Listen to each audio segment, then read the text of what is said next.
Hello friends, आपका हमारे channel शाश्वत सत्य में स्वागत है। आज हम बात करेंगे कि अस्थियों को गंगा में प्रवाहित क्यों किया जाता है, सनातन धर्म में इसका क्या महत्व होता है।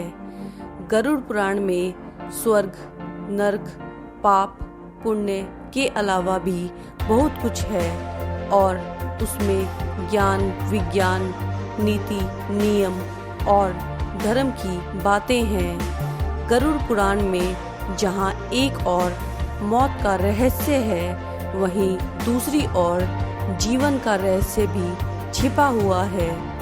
गरुड़ पुराण से हमें कई तरह की शिक्षाएं मिलती हैं। लोग किसी न किसी कारणवश सनातन धर्म से दूर जा रहे हैं और जाने अनजाने गलतियां कर रहे हैं।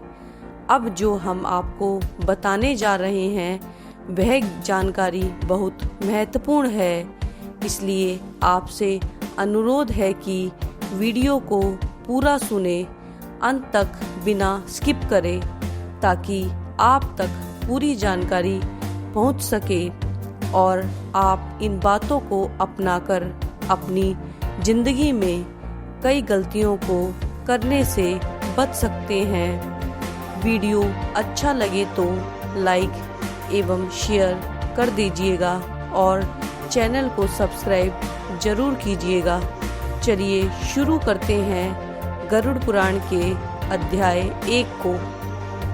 सनातन धर्म में पौराणिक काल से ही परंपरा रही है कि मृत्यु के बाद जब मनुष्य का अंतिम संस्कार कर दिया जाता है तो मृतक की अस्थियों को संचित कर उसे गंगा के जल में प्रवाहित किया जाता है या विसर्जित किया जाता है। लेकिन क्या आप जानते हैं कि मृतक की अस्थियों को गंगा जल में प्रवाहित करने के पीछे की क्या वजह है? आज हम आपको भगवान विष्णु द्वारा अस्थि विसर्जन के बारे में बताई गई एक कथा के बारे में बताने जा रहे हैं, जिसका वर्णन गरुड़ पुराण में किया गया है। गरुड़ पुराण के अनुसार पक्षीराज गरुड़ भगवान विष्णु से पूछते हैं कि स्वामी, जब भी किसी की मृत्यु होती है तो मृतक के परिजन उसका दाह संस्कार कर देते हैं, परंतु मेरी समझ में यह नहीं आ रहा है कि वह मृतक की अस्थियों को संचित क्यों करते हैं। इसलिए कृपया करके बताइए कि क्या अस्थियों को संचित करना जरूरी है, और यदि जरूरी है तो यह दाह संस्कार के कितने दिन बाद करना चाहिए, और यह भी बताइए कि उन अस्थियों को देव नदी गंगा के जल में प्रवाहित या विसर्जित करने का क्या महत्व है। गरुड़ पुराण की बातें सुनकर भगवान विष्णु कहते हैं कि जब किसी मनुष्य की मृत्यु हो जाती है और उसका दाह संस्कार कर दिया जाता है तो उसके परिवार वालों को दाह संस्कार के चौथे दिन अस्थि संचय के लिए शमशान भूमि में स्नान करके पवित्र हो जाएं, फिर चिता की राख से मृतक की अस्थियों को संचित कर ले। तत्पश्चात सर्वप्रथम चित स्थान को दूध से सींचे और उसके बाद उसे जल से सींचकर उसे पवित्र करें। फिर संचित अस्थियों को पलाश के पत्ते पर रखकर दूध से धोएं और पुनः मिट्टी के पात्र पर रखकर यथाविधि श्राद्ध पिंडदान करें। फिर चिता की आग को एकत्र करके उसके ऊपर तिपाई रखकर उस पर खुले मुख वाला जलपूर्ण घट स्थापित करें।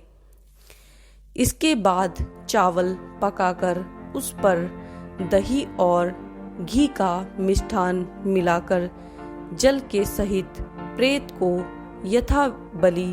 यथाविधि बलि प्रदान करें।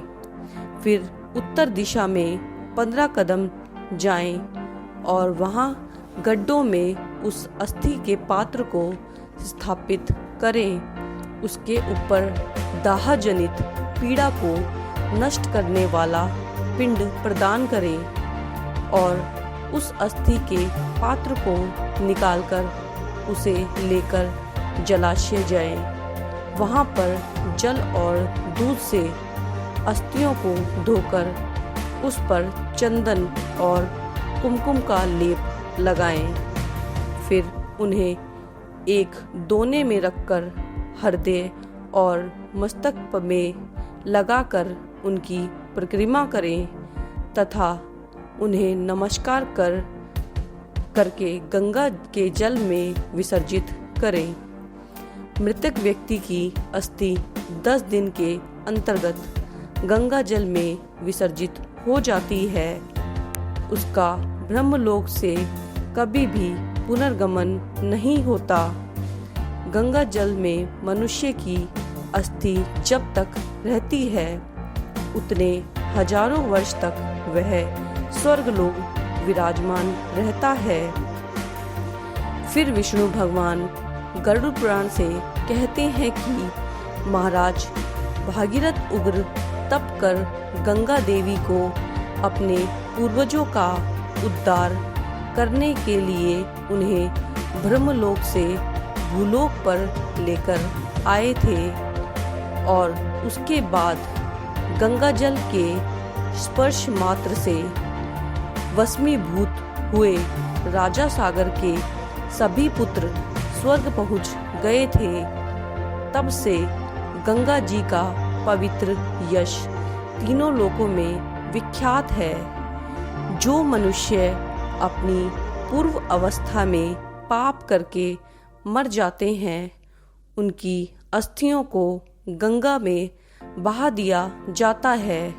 वह भी स्वर्ग लोक में चले जाते हैं। और यदि किसी कारणवश मनुष्य सभी प्राणियों की हत्या करने वाला किसी व्याघ्र अर्थात बाघ या सिंह के द्वारा मर जाता है और वह जाने लगे, तभी यदि उसकी अस्थियां गंगा जी में गिर जाती हैं तो वह दिव्य विमान पर चढ़कर देवलोक को चला जाता है। इसलिए सत्पुरुष को स्वयं ही अपने माता पिता की अस्थियों को गंगा जी में विसर्जित करना चाहिए या परिवार का कोई भी करीबी व्यक्ति अस्थि विसर्जन करने जा सकता है या कोई विदेशी व्यक्ति विदेश में वन या चोरों के भय से मृत्यु को प्राप्त हो गया हो और उसका शव ना प्राप्त हुआ हो तो जिस दिन उसके निधन का समाचार मिले उसी दिन मृतक शव का पुतला बनाकर विधि पूर्वक दाह संस्कार करें और उसके भस्म को लेकर गंगा के जल में विसर्जन कर दें।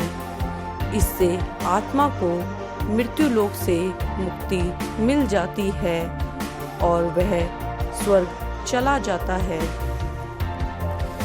फ्रेंड्स, हमारा आज का वीडियो यहीं समाप्त होता है। वीडियो में अंत तक बने रहने के लिए आपका धन्यवाद।